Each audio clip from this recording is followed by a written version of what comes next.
금리에 대해서 한번 알아보려고 합니다. 이거 이자야. 뭐 이런 이 금리가 정확히 어떤 건지, 그리고 이 금리가 올라갔을 때, 내려갔을 때 어떤 영향이 있는지, 뭐 이런 것들은 사실 자세하게 모르시는 분들이 많고 저도 그렇거든요. 이 영상이 올라가는 날 5월 8일입니다. 이제 미국이 FOMC에서 금리를 발표하는 날이기 때문에 굉장히 중요한, 그리고 굉장히 알짜배기 영상이 될 것 같다는 생각이 듭니다. FOMC 금리 발표가 미국 시간 기준으로 5월 7일에 이제 열리는데, 그렇죠. 가장 먼저 이제 좀 질문 드리고 싶은 게, 궁금한 게 대한민국 금리도 아니고 네. 미국의 FOMC에서 하는 금리 발표를 왜 한국에서 이렇게 신경을 써야 되는지, 그게 좀 궁금하거든요. 예, 결국에 전 세계의 모든 경제의 금리를 결정하는데 가장 기준이 되는 게 미국 금리예요. 미국 달러가 지금 기축통화잖아요. 그 달러랑 연동이 돼 있는 게 이제 미국 어쨌든 금리인 거고, 그래서 이 미국 금리를 보고 얘네가 지금 내린다라고 하면 다른 나라들이 조금 더 마음 편하게 이제 내릴 수가 있는 거죠. 그런데 미국은 금리를 안 내리는데 다른 나라들 막 우리나라도 그렇고 뭐 일본도 그렇고 막 금리를 막 내려. 그러면 미국하고 일본 뭐 한국하고 금리 차이 이렇게 계속 이렇게 갭이 벌어지잖아요. 그렇죠. 그러면 미국은 4%를 주고 한국은 2%를 주고 있었는데 갑자기 금리를 한국이 1%로 내렸어. 근데 미국은 그냥 4%야. 그러면 갭이 3% 또 벌어지잖아요. 그러면 남은 한국에 돈이라도 다 빼갖고 미국으로 그냥 넣을 것 같아요. 그렇죠. 왜냐하면 우리나라에 넣으면 2% 줬던 거 1% 주는 건데 손해보는 거니까. 그렇죠. 근데 미국 넣으면 4%잖아요. 그래서 금리를 사실 함부로 좀 내리기도 되게 어렵고 그러다 보니까 전 세계의 모든 중앙은행들이 금리 결정을 하는 거를 지켜볼 수밖에 없는 거죠. 자, 그럼 미국 금리는 누가 결정을 하냐? 파월 의장님과 네. 우리 이창용 한국은행 총재님 이렇게 두 분이신데, 이제 왼쪽에 있는 파월 의장님께서 미국 금리를 FOMC에서 결정을 하고요. 오른쪽에 있는 이창용 총재님께서는 대한민국의 이제 금리를 정하시는 분들입니다. 근데 지금 미국 같은 경우에는 4.5%를 유지하고 있어요. 대한민국 중앙은행 같은 경우에는 2.75%로 거의 비슷한 흐름을 이렇게 가지는 것 같아요. 그래서 미국도 현재 동결 혹은 인하인 것 같고 한국도 동결 혹은 인하인 것 같은데, 이렇게 금리가 움직이게 되면 자산 가치는 어떻게 변할지 그게 궁금하거든요. 금리라는 거에 대해서 그냥 되게 간단하게 사실 생각을 하시면 돼요. 돈의 값어치를 매기는 거거든요. 돈이 지금 10,000원짜리가 있는데 현재는 10,000원인데 미래는 10,000원이 아닐 수가 있어요. 뭐 예를 들어가지고 지금 10%를 만약에 준대요. 이자를. 지금 거의 금리가 10%예요. 그러면 돈이라는 게 지금 10,000원이 딱 있어요. 여기 가면 10%를 줘. 근데 여기는 은행이에요. 근데 만약에 여기 부동산으로 가면 3% 주고 주식으로 가면 4% 준대요. 그러면 이 돈은 어디로 움직여야 돼요? 당연히 10%죠. 은행으로 움직여야죠. 11,000원인데. 네, 11,000원이죠. 그러면 돈의 값어치가 높아지는 거예요. 그런데 만약에 금리가 1%예요. 1%인데 부동산 투자하면 10%고 주식 투자하면 20%예요. 그러면 이 돈 어디로 가요? 이쪽으로 가죠. 돈의 값어치가 떨어졌기 때문에 12,000원인데 실물 자산으로 가는 거예요. 그래서 그냥 돈의 그냥 값어치라고 그냥 생각을 하시면 돼요. 결국 이제 금리가 인상이 되면 돈의 값어치가 높아지는 거죠. 돈의 값어치가 높아지면 화폐 가치가 이제 올라갈 수밖에 없고, 미국 주식이 금리 인상 구간에서는 하락을 하는 경우가 대부분이에요. 부동산도 마찬가지예요. 굳이 위험하게 그리고 금리 인상하면 대출 받은 것도 어쨌든 좀 힘들잖아요. 그런 그것도 마찬가지로 금리가 올라가니까. 네, 그렇죠. 금리 올라가니까 사실 채권도 마찬가지인 거고. 금은 하락하는 게 이론적으로는 맞기는 맞는데 금은 조금 따로 노는 경우가 좀 있습니다. 이게 약간 지정학적인 이슈로 인해 가지고도 뭐 예를 들어 가지고 2022년에도 금값 되게 많이 올랐거든요.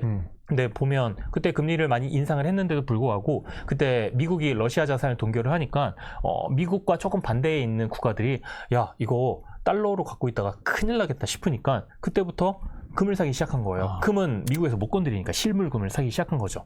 그러니까 원래 금리 인상기에 금이 하락을 해야 되는데 이런 정치적 이슈 때문에 상승을 또 했던 거죠. 그럼 금은 조금 이제 위에 있는 뭐 달러라든가 미국 주식, 한국 주식 이런 다른 자산들 대비해서 좀 이제 논외로 쳐도 되겠네요. 네네. 약간 좀 다르게 움직이는? 네, 조금 다르게 움직이긴 합니다. 근데 저게 이론적으로 맞기는 맞아요. 그리고 이제 투자하시는 분들이 이 금리가 뭐 오를지 내릴지 지금 시장 상황이 어떨지 막 이런 것들 되게 궁금하실 거예요. 그래서 아마 뭐 아시는 분들은 아실 텐데 뭐 좀 간단하게 좀 확인할 수 있는 그 사이트를 좀 알려드리려고 하거든요. 안 그래도 이거 페드 워치 라고 돼 있거든요. 여기 페드 워치예요. 요거 그냥 그 구글 들어가셔가지고 페드 워치 치시면 나옵니다. 지금 현재 시장의 참여자들이 금리를 다음 FOMC 때 금리가 어떻게 될지에 대해서 좀 생각하고 있는 그런 좀 컨센서스를 여기서 확인을 할 수가 있어요.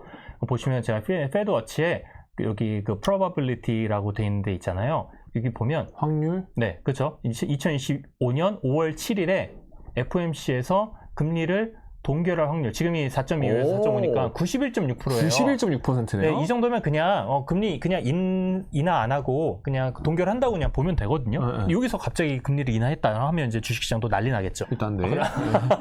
쿠키 네. 일단 허용. 네. 네, 맛있겠네요. 근데 지금 6월 18일 같은 경우는 59.5%예요. 거의 그러네요. 한 60% 정도 되잖아요. 그러면 5월 7일 날 파월이 나와가지고 기자회견에서 얘기를 할 거예요. 저 6월 달에 금리 내립니다. 이런 얘기는 안 하는데 뉘앙스를 들어보니 금리를 내릴 것 같아.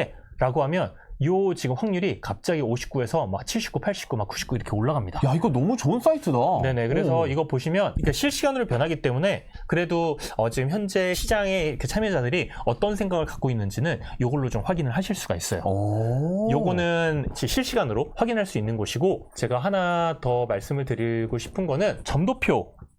이거는 어디서 이 보고서를 볼 수 있어요?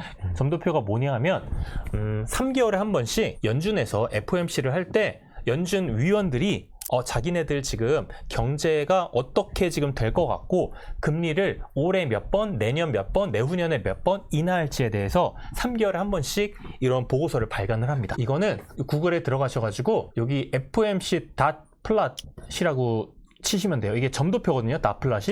다플랏 딱 들어가시면 여기 딱 나와 있어요. 여기 3월 19일자잖아요. 요거 딱 들어가시면 나와요. 복잡하잖아요. 볼 거는 뭐냐 하면 요거예요. 요거. 여기 이제 점도표인가요? 네, 여기 점도표예요. 이거 어떻게 해석을 하는 거냐면 2025년에 금리를 마지막에 몇 번 인하할지 나와 있는 건데 이게 지금 4와 3.75 사이잖아요. 네. 근데 현재 지금 4.2에서 5거든요. 네. 4.2에서 4.5니까 지금 여기 있어요. 금리가.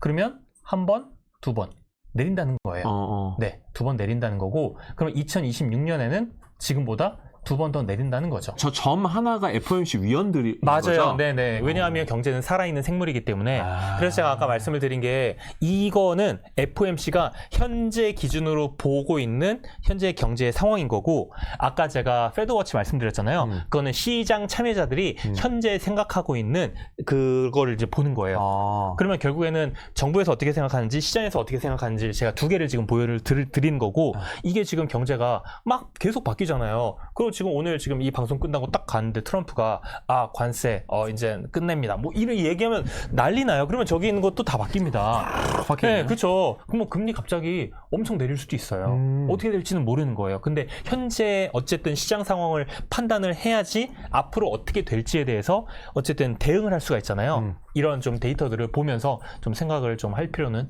있는 거죠.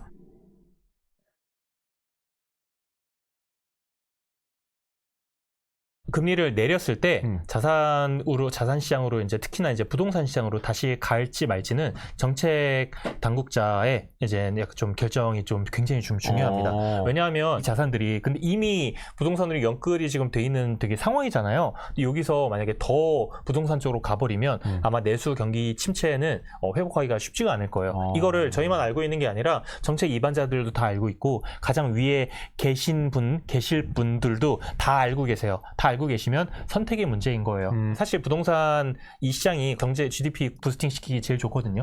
담아도 크고 하다 보니까. 빵이 크니까. 네, 맞아요. 그래가지고 이쪽으로 하면 경제가 한 번에 이렇게 훅 이렇게 약간 올라가는 그 느낌이 좀 있어요. 근데 그런 걸 지금 선택을 할 것인가? 아니면 조금 약간 좀 재미없더라도 좀 건강하게 좀 이렇게 좀 차곡차곡 단계 가지고 이제 갈 것인가라고 선택을 이제 하실 수가 있겠죠. 그러면 이제 금리를 인하를 했을 때 내가 만약에 건강하고 건전하게 좀 이렇게 가야겠다. 인기가 없더라도 이쪽으로 가게 된다면 아마 부동산 쪽으로 돈이 좀 가지 않도록 최소한으로 가도록 많은 정책적인 액션이 좀 있을 겁니다. 이게 뭐 금리가 인하한다고 해서 무조건적으로 부동산이나 뭐 주식으로 돈이 들어가는 것이 아니라 그 정책 당국이 어떤 방향을 취하느냐에 따라서 그 풀린 돈이 들어가는 자산이 달라질 수도 있다 이런 얘기를 하시는 거고. 네, 금리 인상될 가능성을 사실 되게 많은 분들이 우려를 사실 하고 계세요. 특히 왜냐하면 관세가 이렇게 부과되면 야 이거 인플레이션 와가지고 난리 나는 거 아니야? 라고 하는데 항상 물건값은 P와 Q를 생각을 하셔야 되거든요. GDP도 결국엔 P와 Q예요. P와 Q가 정확히 뭐예요? 네, 그러니까 물건값이 올라가는 게 P고 물건이 많이 팔리는 게 Q예요. 근데 지금 모든 분들은 야 인플레 오면 물건값 다 올라가면 이거 뭐 어떻게 뭐 난리 나면 금리 또 인상해야 되는 거 아니야라고 하는데 그 정도로 물건값이 올라가면 P가 올라가기 전에 Q가 박살이 납니다. 아, 수요가 박살이 나버리군요. 네, 그러면 오히려 연준에서 금리를 올리는 게 중요한 게 아니라 빨리 더 많이 내릴 수도 있어요. 한 번에 50bp 내리고 75bp 내릴 수도 있어요. 왜냐면 그때는 진짜 경제가 아까 디플레이션 되게 무섭다고 말씀드렸잖아요. 그렇게 가버리거나 혹은 금융 시스템적인 위기로까지 번질 수도 있거든요. 이런 적이 몇 번이나 있었어요. 그렇기 때문에 관세로 인해 가지고 뭔가 물건값이 올라갈 것 같다 이렇게 생각하시기 전에 P가 올라가기 전에 Q가 박살나는 거에 대해서 꼭 생각을 한번 해보시면 아 그러면 앞으로 금리가 올라가는 것보다는 동결 정도는 할 수 있겠구나. 혹은 정말 진짜 만약에 관세 때문에 불안해 하셔가지고 금리 올라갈 것 같으면 Q가 박살나가지고 오히려 금리를 굉장히 빨리 내릴 수도 있겠구나라는 거를 생각을 하시는 게 저는 조금 더 현명한 좀 판단이라고 생각을 합니다. 결국에는 정리해보자면 금리는 돈값이고 이 금리가 왔다 갔다 함에 따라서 자산 가격도 분명히 변동이 있지만 그 자산 가격의 변동은 그 나라에서의 어떤 정책적인 방향에 의해서 이루어질 수도 있고요. 상황 영향 때문에 이루어질 수도 있고요. 어쨌든 뭐 다양하지만 결국에 금리는 돈값이다. 이렇게 이해하시면 조금 이해가 빠르실 것 같다는 생각이 듭니다.